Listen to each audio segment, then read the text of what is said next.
Well, how we started, this is very interesting. I had gone with a friend. I was working on a book, my first book, and doing research in the old Decatur cemetery.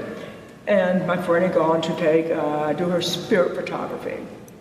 Well, I'm sitting there and she's doing her photography. I'm just looking around enjoying the cemetery. I absolutely adore cemeteries. Some of the best energy, quietest places. Anyway, I'm looking around and I'm saying, oh my gosh, there are ghosts here, there. And we started talking about it and I'm saying, you know, Decatur's got some of the best restaurants around, some of the best concerts. I mean, it's got everything. It needs a good ghost tour. So we started doing the research, extensively researched it, historically, paranormal, and the aim was to have something for everybody.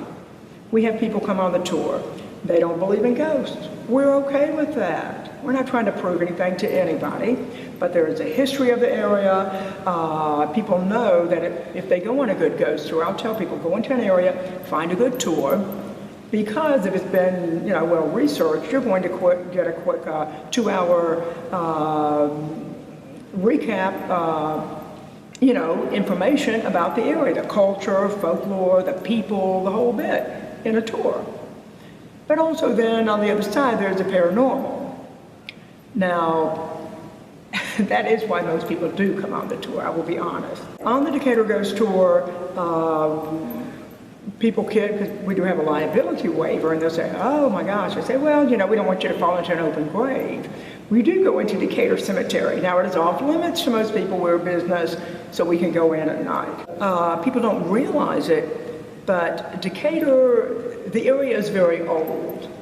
Even before the first settlers came into the area back in 1823, right around in there was, the Native Americans, of course, settling the land and on back. So it is a very, very old area.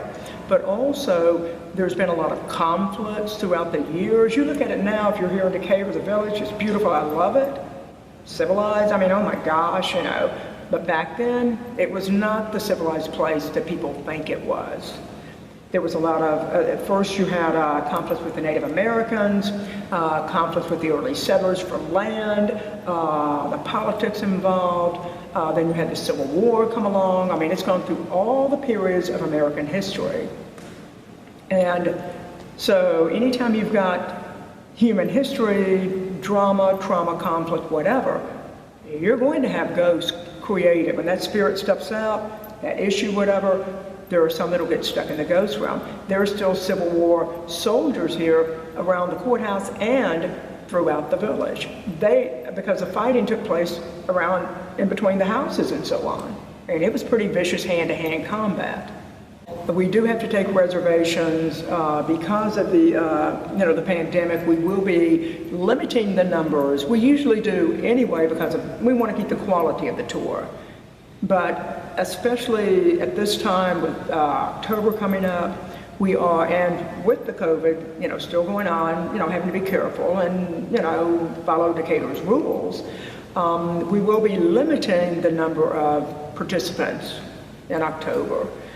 But they can go to Decatur Ghost Tour, check us out, get a reservation. We do tell people to reserve as soon as possible because October does fill up rather quickly. And because we are limiting the numbers, we will be closing the tours off sooner than we normally would.